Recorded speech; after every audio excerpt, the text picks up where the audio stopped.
देखिए हर खबर यहीं पर, सब्सक्राइब कीजिए TV9 भारतवर्ष।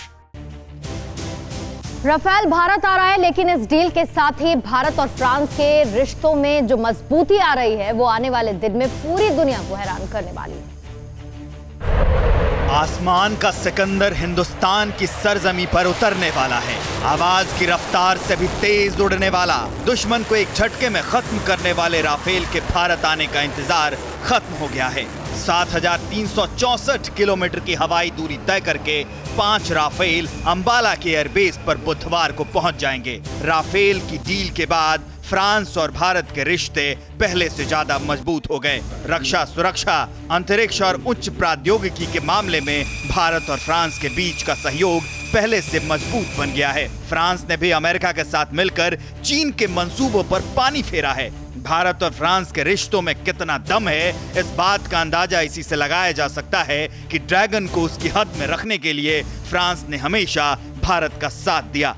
मौलाना मसूद अजहर को संयुक्त राष्ट्र के आतंकियों के लिस्ट में शामिल करवाने में भी फ्रांस ने मदद की। 30 नवंबर 2015 को फ्रांस और भारत ने इंटरनेशनल सोलर अलायंस पर मुहर लगाई। अंतर्राष्ट्रीय सौर गठबंधन के सहारे फ्रांस ने भारत के लिए बड़ा कूटनीतिक मंच तैयार किया। इस संगठन में शामिल सभी देश सौर ऊर्जा के क्षेत्र में मिलकर काम करेंगे। इंटरनेशनल फोरम पर फ्रांस और भारत साथ साथ। LAC पर ड्रैगन की हरकत का फ्रांस ने खुलकर विरोध किया। चीन के खिलाफ कोरोना वायरस को लेकर जिम्मेदारी तय करने की आवाज भी फ्रांस ने बुलंद की।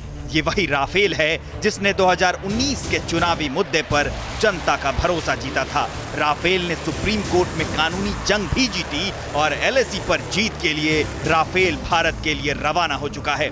यानी जंग के मैदान में भी राफेल धमाल मचाने जा रहा है।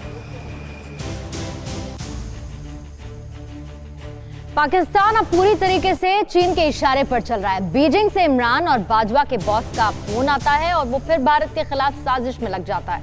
ये रिपोर्ट 100 सेकंड में। हिंदुस्तान का राफेल बाहुबली पाकिस्तान में मची खलबली।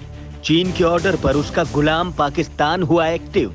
आर्मी चीफ कमर जावेद बाजवा ने बुलाई इमरजेंसी मीटिंग। देखिए, इस बैठक में पाकिस्तान के वायुसेना प्रमुख अनवर खान भी बाजवा के साथ बैठे हैं। एजेंडा क्लियर है, हिंदुस्तान का भय है, पाकिस्तान को चीन की पूरी शय है। यही वजह है कि बाजवा और अनवर खान बीजिंग में बैठे बॉस के निर्देश पर नई रणनीति बनाने में जुटे हैं। पाकिस्तान की कोशिश भारत चीन तनाव के बीच संभावनाएं तलाशने की है। हिंदुस्तान के खिलाफ अब तक चीन और पाकिस्तान ने क्या क्या साजिशें रची, जरा ये भी समझ लीजिए। चीन ने पाकिस्तान को 60 CM-400 एंटी शिप मिसाइल देकर हिंदुस्तान के खिलाफ तैयार करने की कोशिश की, तो भारत की चिंताएं बढ़ाने के लिए चीन ने पाकिस्तान को JF-17 फाइटर प्लेन भी दे दिए। CM-400 मिसाइल को JF-17 से छोड़ा जा सकता है। बीते 1 साल में हिंदुस्तान के जंगी जखीरे में राफेल के अलावा चिनूक, अपाचे, वेत्जर तोपें, इजराइल के स्पाइस बम, एटमी मिसाइलें, एडवांस ड्रोन, अचूक रडार और बेहद मारक राइफलें शामिल हुई हैं। तो अगले 1 साल में रूस का S-400 भी हिंदुस्तान की ताकत में इजाफा करेगा। यही वजह है कि पाकिस्तान बुरी तरह घबराया और बौखलाया हुआ है और ज्यादा से ज्यादा ताकत जुटाने के लिए चीन के चक्कर लगा रहा है, ताकि बाहुबली हिंदुस्तान के सामने खड़े होने की थोड़ी सी हिम्मत जुटा सके। जिनपिंग के हुक्म से बॉर्डर पर मंडराने वाले कठपुतली वजीर यूं ही झूठा गुमान नहीं पाले बैठे हैं। अड़ी सोमवार से शुक्रवार शाम 6 बजे सिर्फ TV9 भारतवर्ष पर।